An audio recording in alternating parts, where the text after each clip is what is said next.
Hello everyone, मैं Naeem Khan, assistant professor in geography, new professor academy YouTube channel पर आप सभी व्यूअर्स का बहुत बहुत स्वागत करता हूं।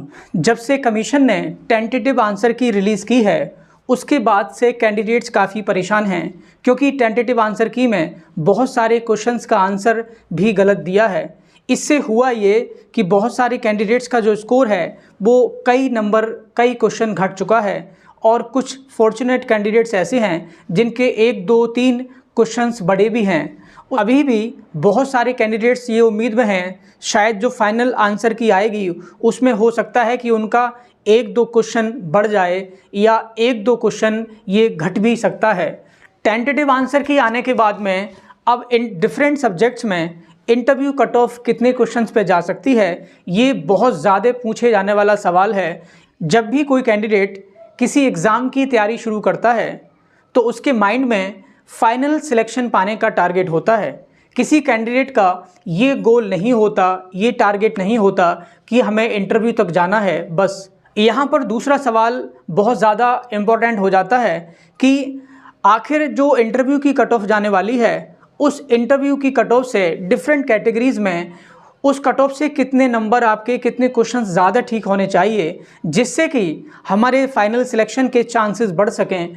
तो इसी जो सेकंड सवाल है पहले हम इस पे डिस्कस करेंगे और उसके बाद में जो एक्सपेक्टेड कट ऑफ रहने वाली है उसके बारे में बात करेंगे। तो वीडियो को लास्ट तक देखें जिससे कि ये जो पूरा सिनेरियो आपकी समझ में आ जाए, क्योंकि हम डेटा और आंकड़ों के साथ बात करेंगे उसके बाद में किसी नतीजे पर पहुँचेंगे। इन आंकड़ों को एनालाइज करने के बाद हम इस नतीजे पे पहुंचेंगे कि डिफरेंट कैटेगरीज़ में किसी कैंडिडेट के इंटरव्यू कट ऑफ से कितने क्वेश्चंस ज़्यादा ठीक होने चाहिए जिससे कि उसका सिलेक्शन फाइनली हो सके। ये एडवर्टीजमेंट 50 के ज्योग्राफी का डेटा है, इसके बारे में हम बात करेंगे। यहाँ पे आप देखें यूआर मेल कैटेगरी में 133.33 कट ऑफ गई थी इंटरव्यू कॉल के लिए। उसके बाद में जो फाइनल सिलेक्शन हुआ यूआर मेल में वो 180.54 मार्क्स पर हुआ। तो इन दोनों के बीच का अगर हम गैप निकालें तो 47.21 मार्क्स आता है, जो कि बहुत ज़्यादा है। आपको मालूम है जो इंटरव्यू होता है वो 30 नंबर का होता है और मैक्सिमम 27 नंबर स्कोर किए जा सकते हैं। यूआर फीमेल कैटेगरी में जो फाइनल कट ऑफ थी वो 170.43 मार्क्स थी, और इन दोनों का अगर हम गैप निकालें तो 37.10 मार्क्स था। उसके बाद में आप नीचे देखिए ओबीसी मेल में भी सेम कट ऑफ थी, और ओबीसी की जो कट ऑफ फाइनल गई थी वो 168.41 मार्क्स थी, और अगर इन दोनों के बीच का हम गैप निकालें तो 35.08 मार्क्स आता है। उसके बाद में आप देखिए ओबीसी फीमेल, इनकी भी कट ऑफ सेम थी और यहाँ भी सेम गैप रहा। उसके बाद में हम आते हैं ईडब्ल्यूएस मेल कैटेगरी में, यहाँ पर 166.39 मार्क्स कट ऑफ गई थी फाइनल सिलेक्शन के लिए। इन दोनों के बीच का जो गैप था वो 33.06 मार्क्स था। उसके बाद में ईडब्ल्यूएस फीमेल में ये गैप और भी ज़्यादा था, 36.10 मार्क्स का था। उसके बाद एससी मेल में जो इंटरव्यू के लिए कट ऑफ थी वो 121.21 मार्क्स थी, जबकि फाइनल सिलेक्शन जो हुआ वो 152.27 मार्क्स पर हुआ। तो इस तरीके से हम देखें तो 31.06 मार्क्स का डिफरेंस था एससी कैटेगरी में, और इतना ही गैप था एससी फीमेल कैटेगरी में। तो एक्चुअली पिछले आंकड़ों से ये चीज़ सामने निकल के आई है कि ओबीसी, यूआर, ईडब्ल्यूएस कैटेगरी में इंटरव्यू के लिए जो कट ऑफ रहती है वो ऑलमोस्ट सेम रहती है, और जो फाइनल कट ऑफ जाती है उसमें डिफरेंस होता है। इन आंकड़ों को देखने के बाद हम ये चीज़ समझने की कोशिश करेंगे कि जो कट ऑफ पे सिलेक्टेड कैंडिडेट्स थे डिफरेंट कैटेगरीज़ में, उनके इंटरव्यू की कट ऑफ से कितने क्वेश्चंस ज़्यादा थे। ये चीज़ आप समझ लेंगे तो बहुत ज़्यादा सिनेरियो आपके माइंड में क्लियर हो जाएगा, और उस तरीके से अपनी प्रिपरेशन को आप अच्छा शेप दे सकते हैं, अच्छे तरीके से प्लान कर सकते हैं, और आपके अंदर मोटिवेशन भी आ सकता है इस चीज़ को लेकर।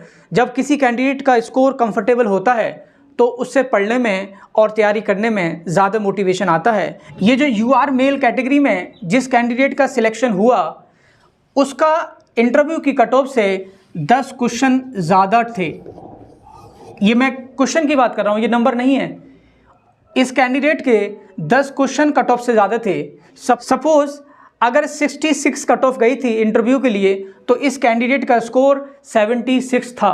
10 क्वेश्चन इंटरव्यू की कट ऑफ से ज़्यादा था। यू आर फीमेल में जिस कैंडिडेट का सिलेक्शन कट ऑफ पर हुआ, उसके इंटरव्यू की कट ऑफ से 7 क्वेश्चन ज़्यादा थे।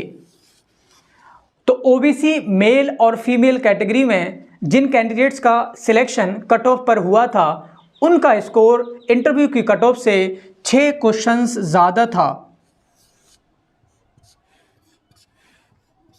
ईडब्ल्यूएस मेल और फीमेल कैटेगरी में जिन कैंडिडेट्स का सिलेक्शन कट ऑफ पर हुआ, उन कैंडिडेट्स का इंटरव्यू की कट ऑफ से उनके 5 क्वेश्चंस ज़्यादा थे। अगर सपोज कि 66 कट ऑफ गई थी इंटरव्यू के लिए, तो यहाँ पर 671 स्कोर जिन जिन कैंडिडेट्स का था, उनका सिलेक्शन फाइनली हो गया था। उसके बाद में हम ऐसी कैटेगरी में देखते हैं कि जिन कैंडिडेट्स का इंटरव्यू की कट ऑफ से 2 क्वेश्चंस भी अगर ज़्यादा थे, उनका भी सिलेक्शन हुआ था। तो ये आपने देखा कि इतने क्वेश्चंस ज़्यादा होने पर इंटरव्यू की कट ऑफ से यहाँ पे कैंडिडेट्स का फाइनल सिलेक्शन हुआ था। एक चीज़ यहाँ पे ध्यान रखने लायक है, ये जो ऊपर की 3 कैटेगरीज़ हैं, यूआर, ओबीसी और ईडब्ल्यूएस, इन कैटेगरीज़ में जिन कैंडिडेट्स का सिलेक्शन कट ऑफ पर हुआ था, उनके सभी के इंटरव्यू में मार्क्स 27 थे। जो हमने आपको यहाँ पर बताए, इतने इंटरव्यू की कट ऑफ से क्वेश्चन ज़्यादा होने पर इनका सिलेक्शन हुआ, लेकिन ये वही कैंडिडेट्स थे जिन कैंडिडेट्स को इंटरव्यू में 27 मार्क्स मिले।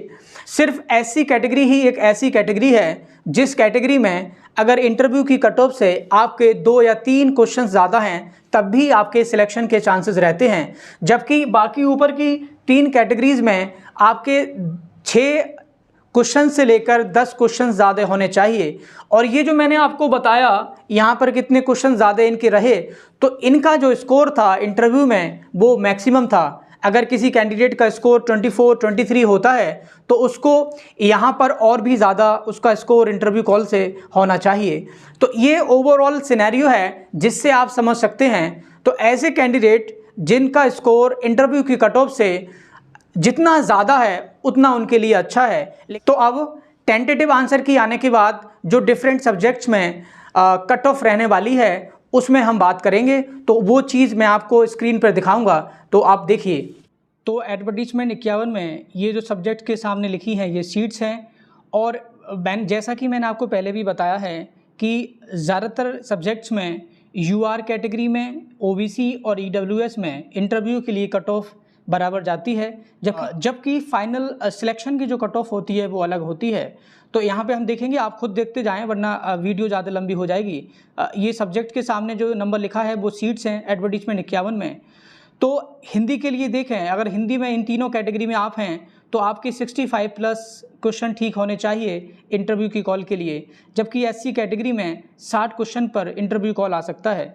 इंग्लिश में 55 क्वेश्चंस आपके ठीक होने चाहिए इन तीनों कैटेगरी में, जबकि एससी कैटेगरी में 45 क्वेश्चन पर इंटरव्यू कॉल आ सकता है। संस्कृत में अगर इन तीनों कैटेगरी में आप हैं, तो 68 के आसपास आपका स्कोर होना चाहिए, तब आपका इंटरव्यू कॉल आ सकता है। और एससी कैटेगरी में 60 पर आपका इंटरव्यू कॉल आ सकता है। जबकि उर्दू में अगर 70 प्लस या 70 के आसपास आपका इस क्वेश्चन ठीक हैं, तब आपके इंटरव्यू कॉल आने के चांसेस हैं। ज्योग्राफी में अगर 64 या 65 के आसपास आपका स्कोर है, तो आपका इंटरव्यू कॉल आ जाएगा। जबकि एससी कैटेगरी में 60 क्वेश्चन पर आपका इंटरव्यू कॉल आ सकता है। इकोनॉमिक्स में 69 क्वेश्चन आपके ठीक होने चाहिए इंटरव्यू कॉल इन तीनों कैटेगरी में आने के लिए, जबकि एससी कैटेगरी में 60 क्वेश्चन पर आपका इंटरव्यू कॉल आ सकता है।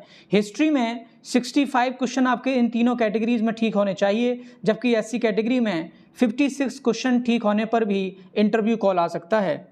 एंशिएंट हिस्ट्री में 68 क्वेश्चंस आपके ठीक होने चाहिए इन तीनों कैटेगरीज में, जबकि एससी कैटेगरी में 63 पर भी आपका इंटरव्यू कॉल आ सकता है। मैथमेटिक्स में 63 आपका अगर स्कोर इन तीनों कैटेगरीज में, तो इंटरव्यू कॉल आ सकता है। जबकि एससी कैटेगरी में 50 स्कोर क्वेश्चन ठीक होने पर भी इंटरव्यू कॉल आ सकता है। फिजिक्स में 64 आपका इन तीनों कैटेगरीज में चाहिए इंटरव्यू के लिए, जबकि एससी कैटेगरी में 50 क्वेश्चन पर भी इंटरव्यू कॉल आ सकता है। जूलॉजी में अगर आपके 68 क्वेश्चंस ठीक हैं इन तीनों कैटेगरीज में तब इंटरव्यू कॉल आ सकता है, और एससी कैटेगरी में 60 क्वेश्चंस चाहिए इंटरव्यू कॉल के लिए।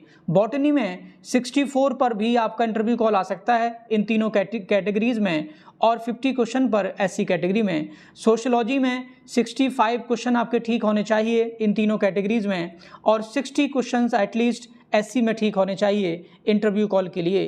केमिस्ट्री में 66 क्वेश्चंस आपके ठीक हों इन तीनों कैटेगरीज में, और एससी कैटेगरी में 50 क्वेश्चन पर भी इंटरव्यू कॉल आ सकता है।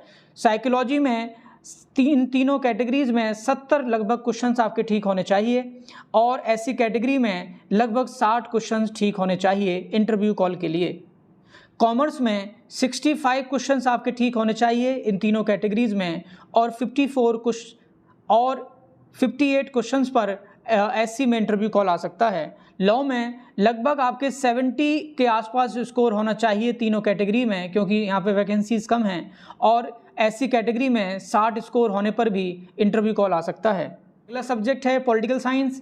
पॉलिटिकल साइंस में अगर आपके 68 के आसपास स्कोर है इन तीनों कैटेगरीज में तो आपका इंटरव्यू कॉल आ सकता है, जबकि एससी कैटेगरी में 63 क्वेश्चन चाहिए इंटरव्यू कॉल के लिए। एजुकेशन में 70 प्लस या 70 के आसपास क्वेश्चंस आपके ठीक हों इन तीनों कैटेगरीज में, जबकि 65 क्वेश्चंस एससी कैटेगरी में ठीक होने चाहिए। मिलिट्री साइंस में 60 क्वेश्चंस पर कॉल आ सकता है तीनों कैटेगरीज में, और 60 ही क्वेश्चन एससी कैटेगरी में चाहिए इंटरव्यू कॉल के लिए। होम साइंस में 60 क्वेश्चंस आपके तीनों कैटेगरी में ठीक हैं, और एससी में भी 60 क्वेश्चंस आपके ठीक हैं तो इंटरव्यू कॉल आ सकता है। फिलॉसफी में अगर 70 प्लस आपका स्कोर है 70 के आसपास तो इंटरव्यू कॉल आ सकता है। एससी कैटेगरी में 67 क्वेश्चंस आपके ठीक होने चाहिए। ड्राइंग में 68 क्वेश्चंस आपके ठीक हैं तो इंटरव्यू कॉल आपका आ सकता है, जबकि एससी कैटेगरी में 65 क्वेश्चंस ठीक होने पर इंटरव्यू कॉल आने के चांसेस हैं। संगीत गायन में 70 क्वेश्चंस अगर आपके ठीक हैं इन तीनों कैटेगरीज में तो इंटरव्यू कॉल आ जाएगा, जबकि एससी कैटेगरी में 65 क्वेश्चंस ठीक होने चाहिए। लास्ट सब्जेक्ट है आपका पशुपालन एवं दुग्ध विज्ञान। तो इसमें सिर्फ 5 सीट्स हैं, और ईडब्ल्यूएस ओबीसी यूआर कैटेगरी में 65 के आसपास या उससे ज़्यादा आपका स्कोर है तो इंटरव्यू कॉल आने के चांसेस हैं, जबकि एससी कैटेगरी में 50 प्लस के आसपास आपका स्कोर है तब भी इंटरव्यू कॉल आ सकता है। तो ये मैंने एक्सपेक्टेड कट ऑफ आपको बताई जो एडवर्टीजमेंट 51 में डिफरेंट कैटेगरीज में रह सकती है, और जो मैंने इससे पहले आपको चीज़ें समझाई थी कि फाइनल सिलेक्शन के लिए आपका स्कोर अपनी कैटेगरी की इंटरव्यू कट ऑफ से कितने क्वेश्चन ज़्यादा होना चाहिए, तो इसके हिसाब से आप कैलकुलेट कर सकते हैं। तो आज की वीडियो में इतना ही। अगर वीडियो आपको पसंद आई हो तो लाइक करें और चैनल को सब्सक्राइब करें। Thank you for watching.